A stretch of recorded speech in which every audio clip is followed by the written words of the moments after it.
get started in just a few minutes. People are starting to join, and we wanted to allow a few more people to get on board. So just be about another minute, and we'll get this underway and try to give you as much information as we can, as quick as we can, so you can all get back to work.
Okay, everyone, we are going to get this underway. It's 11 o'clock.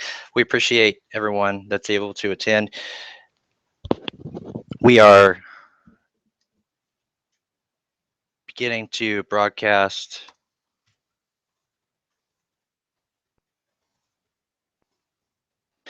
from my office, and I'm not sure if everyone can hear me or not, so we may be having some.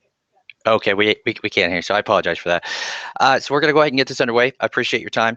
Thanks for joining us today. We're going to go through a few different uh, opportunities and changes in Google My Business and Google Local, as it's been called before, and we're going to jump on board with a few recommendations and some of the just basics of Google Local. So I'm going to go ahead and get started. On the right-hand side, there's also a Q&A. So if you have questions, feel free to enter your question in, and we will do our best to answer it as soon as possible. And feel free to also, email us as well. What is Google My Business? Google My Business is a feature that puts you on the maps. Google Business has, really been trying to take over the Yellow Pages for some time, and it's been very successful at doing so. They are considered organic results on Google, but they're different than organic results in the manner in which they are designed to be much more mobile friendly and provide very location specific results based on where you're searching from. So these rankings or organic results tend to produce much better results than organic search does, because people are specifically looking for an address, a phone number, or a location. So their value is significant. And if you haven't taken the time to claim your Google Plus page and go through this process, it's a good time is now. What does a local SEO campaign look like? It's a complete analysis of your SEO, brainstorming plans of attack, implement desired strategy, all the common sense, items that you would do before you plan or start anything. The audit worksheet is something that we put together and we're going to share with you. And we have a couple different worksheets we're going to share with you after the webinar that can significantly help you organize your Google Local campaigns. And this is probably one of the most important factors of local SEO, is just simple organization, keeping your name, address, phone numbers correct, your username and passwords for the citation sites that you're going to be building out. It's unfortunate, and it makes a significant difference when you can't get into your citation sites to change your profile if you move your address or your phone number changes or something just happens to be inconsistent in the listing. So going through the audit worksheet, you'll see that you'll be able to capture your current NAP, and that just for everyone who's not familiar, NAP is name, address, phone number, and that is a very important factor in all your citations. Having an exact match name, address, phone number is imperative to Google. So if your firm is Law Office of Howard Snader LLC, or in Google, and you have it as Howard Snader LLC in several other citations, Google is going to see that as an inconsistency. So however you have been, Google has your business registered under their citation is what we suggest you keep it as, but changing it is also an alternative. We can get into that. Through the worksheet, you'll see that you do a competitor analysis that may be too in-depth for a lot of you. Citation building, that's obviously one of the that's the heart of this program. That's a guide, checklist, and things just to get it done. Jumping into getting started, it's optimize your Google My Business page for success. Essentially, producing Google local results is imperative to many people's businesses, especially attorneys these days. So optimizing a page consists of several different things, and we're going to go through that. And you can see specifically, the image below that gives us some of Google local results and how important those can be. Step one is just find your Google My Business page and verify that there are no duplicate listings. So this is a guide in order to do that. So you can actually go to plus.google.com, search for your duplicates, type in the name of your business, or at least what you think the name of it is, and typically it will pull up any results that are similar to what you have. If you have duplicate pages on Google, you need to request that Google either merge them or that they delete them. So it's a common ranking penalty for people who have multiple Google Plus pages. I got a great question. It says, what's the difference between Google My Business and Google Plus? Well, Google My Business and Google Plus, essentially not much of a difference. Google Plus is the Google Plus page in which your business information is located on, and Google Plus is somewhat of their social platform for reviews and feedback. So that's a common question, but really they all work hand in glove together and are covered in this webinar. And if you use each one of those platforms correctly, you can have relative success with this program. Step two, and the most important piece of this entire process, is verifying your page. So you have to go through the verification process, and this is becoming easier as time goes on. There are some firms like ours and others who can do this for you, or you can do it yourself, and it's as simple as basically requesting a phone call in many cases, or they send you a postcard and you put in a code.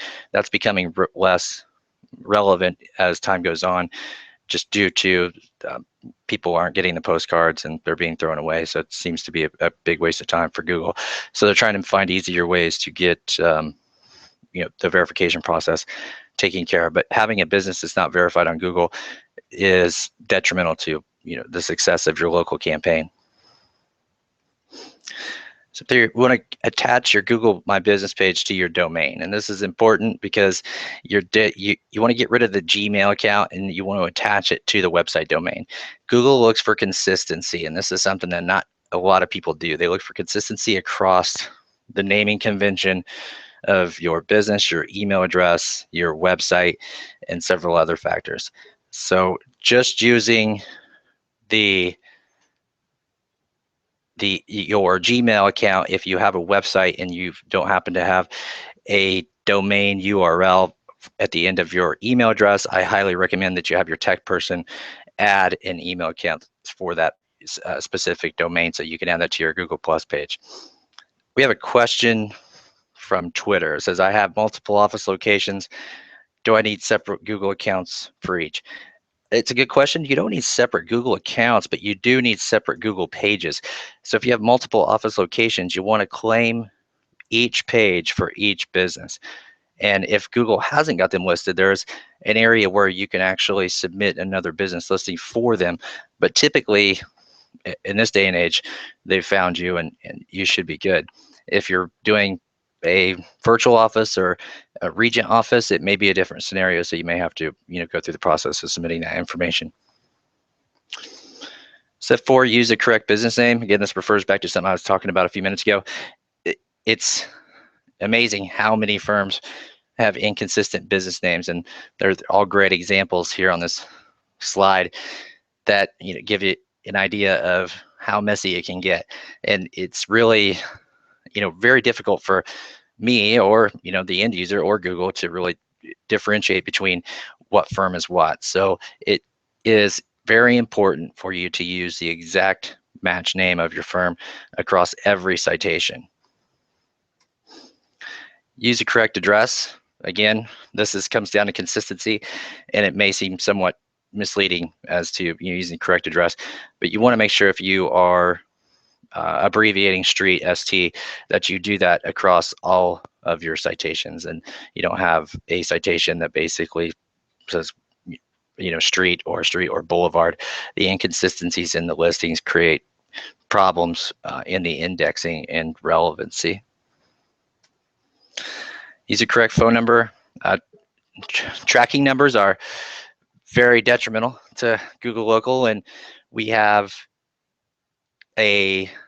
several attorneys who use Infusionsoft and use other tracking techniques. CallRail is one of the better ones, but in today's world of technology, you can still use tracking codes with dynamic number insertion, but what needs to be hard-coded on your site and on your contact page is the number that is registered with Google. Your primary local number needs to be the phone number on your website. 800 numbers are not considered business numbers, and that's not what Google uses to identify a location or a business.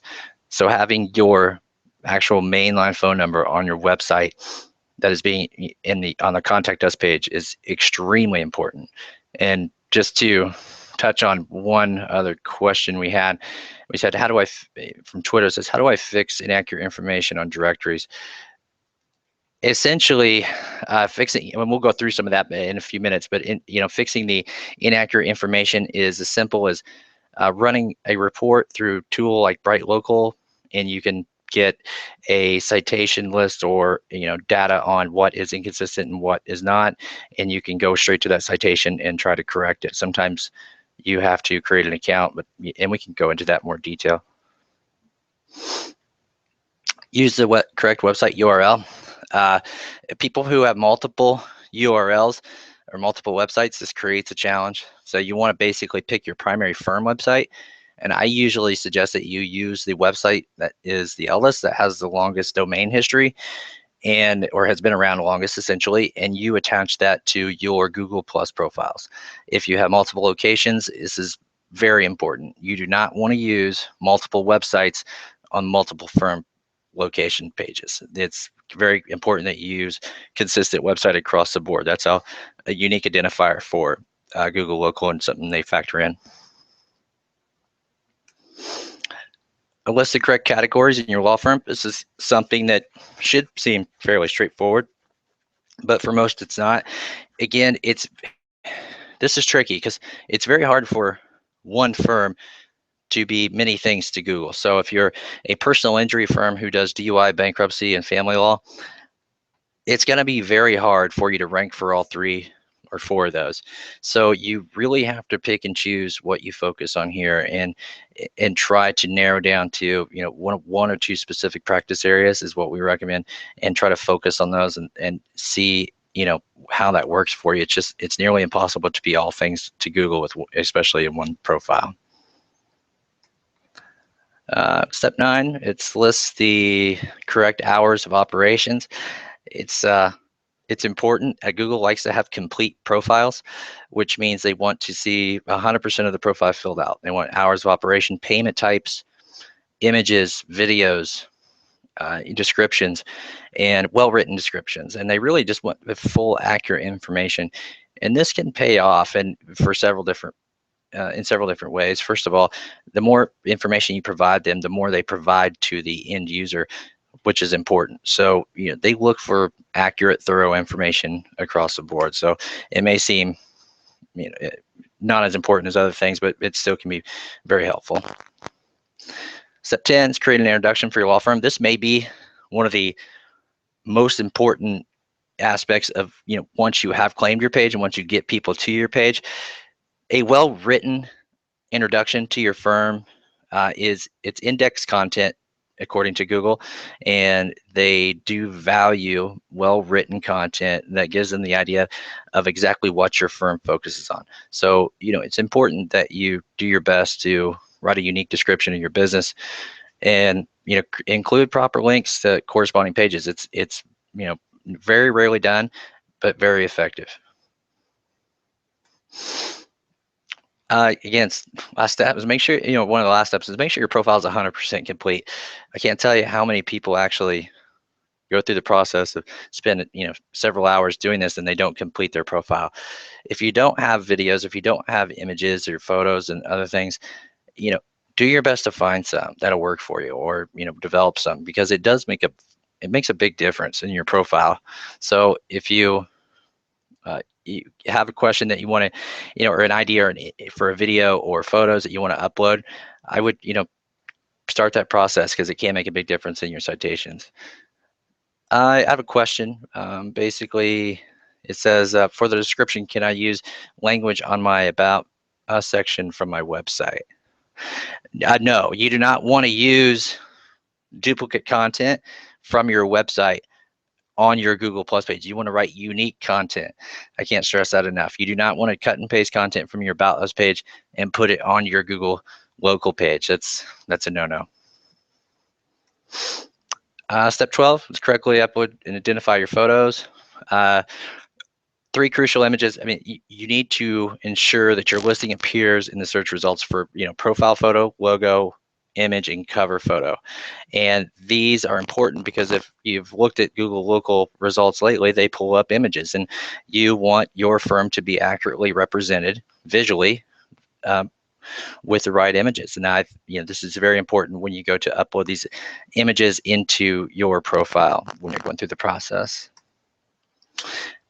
This is one of the newer aspects of Google Local, and one I have been stressing in the last few weeks.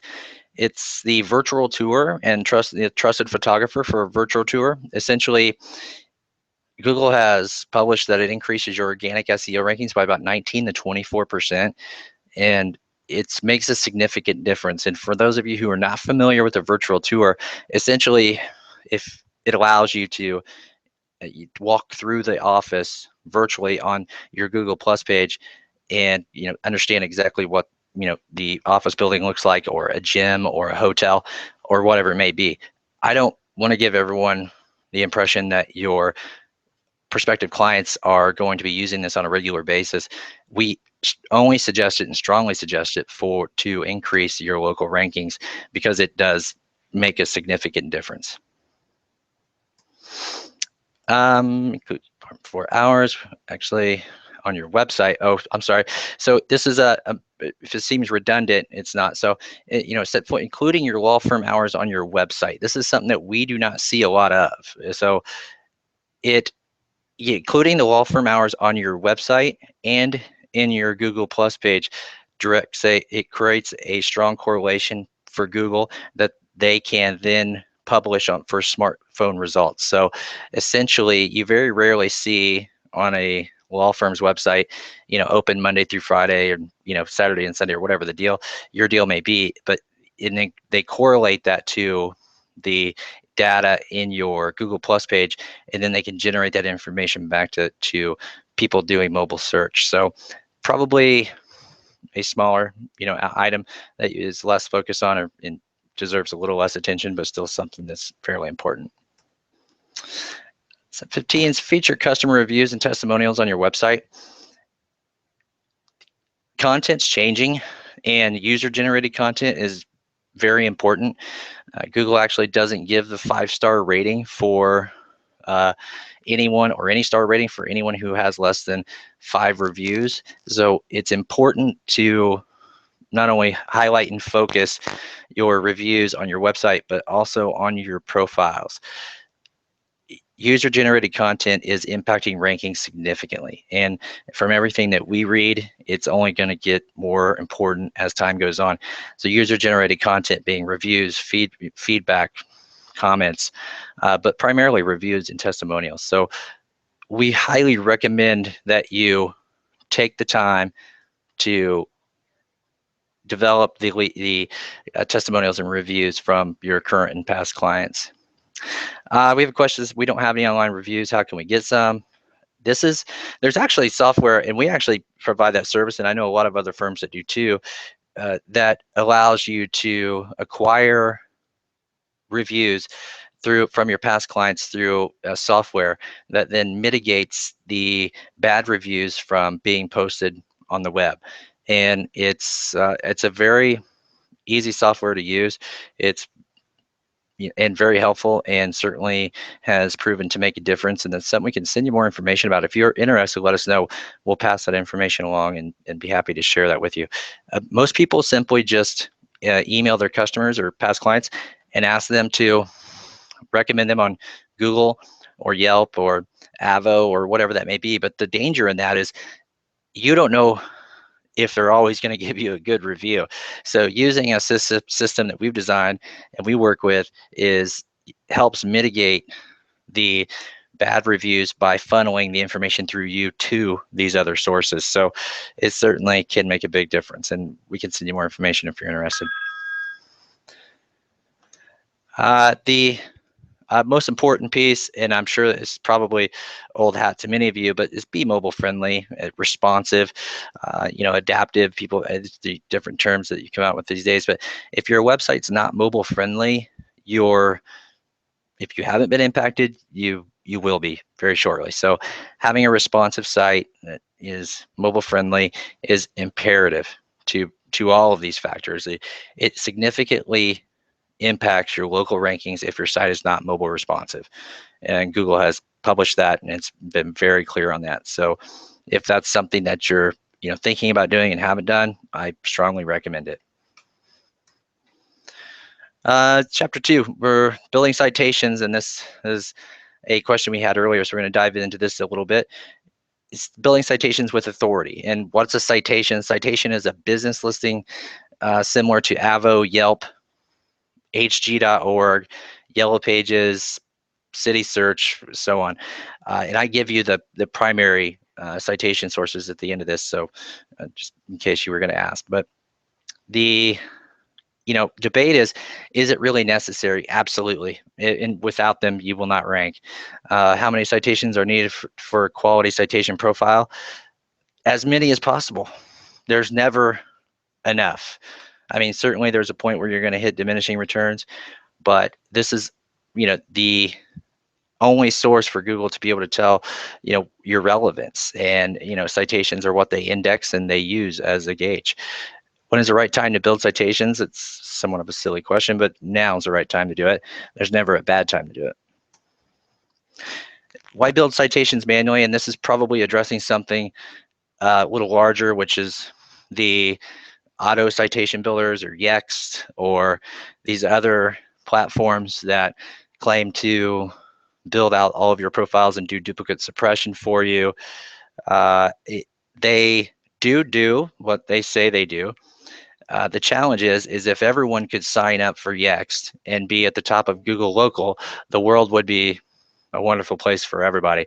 But it just doesn't work that way because there's only 3 spots typically at the top of or at least the 3 sources of information that Google is giving back for citations at this point. So it is imperative that, in my opinion, that if you're using Yext, that you have to do work on top of Yext, because Yext is going to get you to the 20-yard line.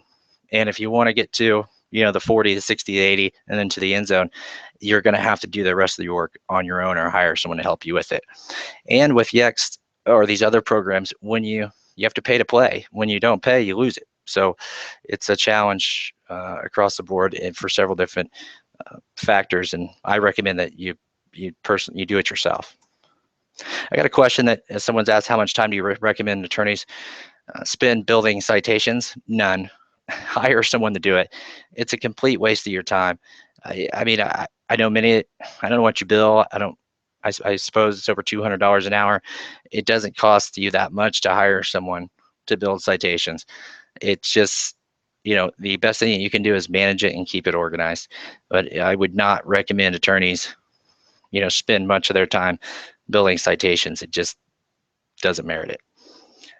To conduct the initial citation analysis, these are a couple tools I mentioned earlier, but you have BrightLocal, and I think many of these give free reports. So if you just Google BrightLocal, you can enter in your business information, and it will pull up a citation list for you.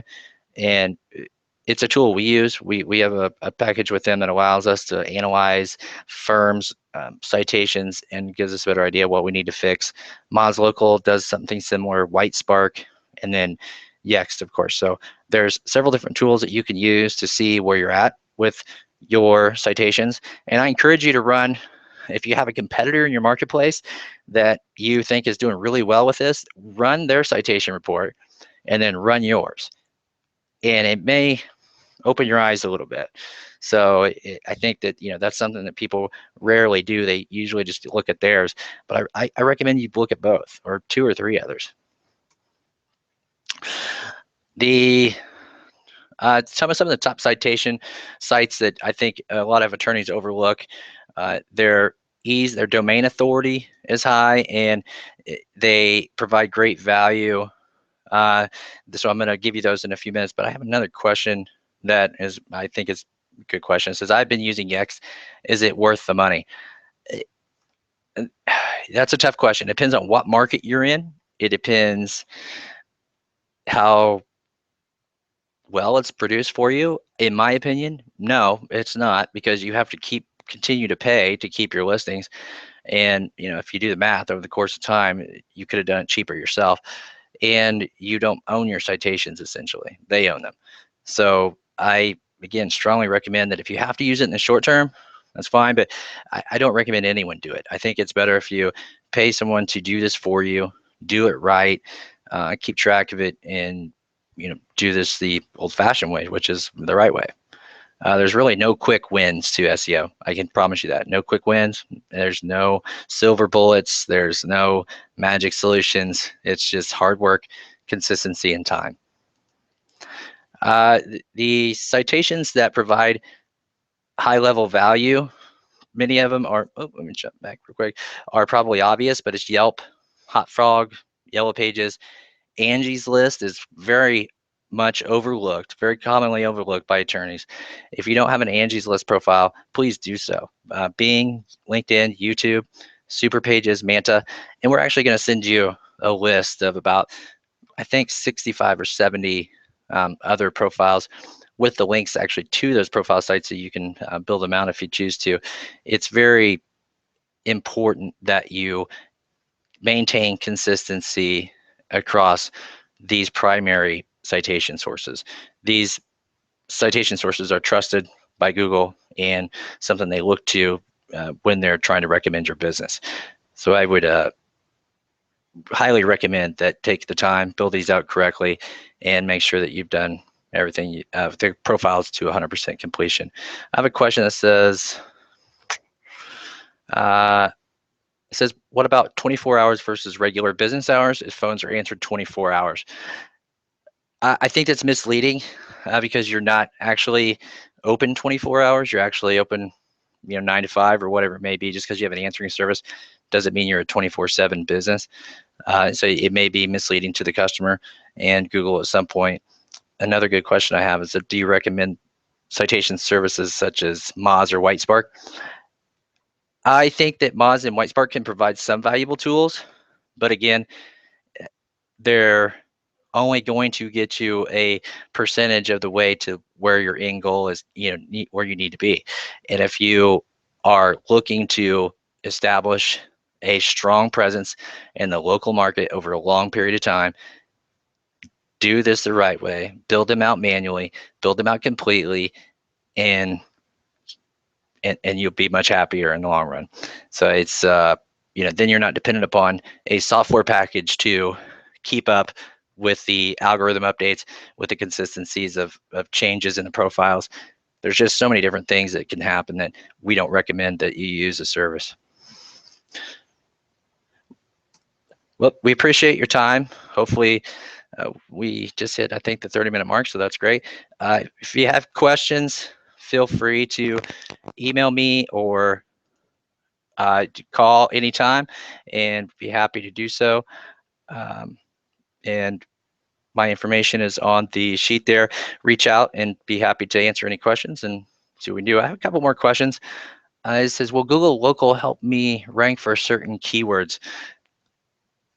Yeah, of course. That's what Google Local is all about. Google Local is very, as an example, if it's Orange County personal injury attorney, that's a key phrase that's going to help you rank for. There's two types of rankings or listings on the homepage. It's Google Local listings and then organic listings. So in theory, you could be on the first page twice. So of course, yeah, it's a good question, but yes, it will help you rank for certain keywords. We've hit our 30-minute mark. I appreciate your time. Again, my information's on here. Feel free to reach out. If you just have questions, I'm happy to answer them. We appreciate your time, and we will hopefully see you next week with another topic that is helpful for all of you. Thank you.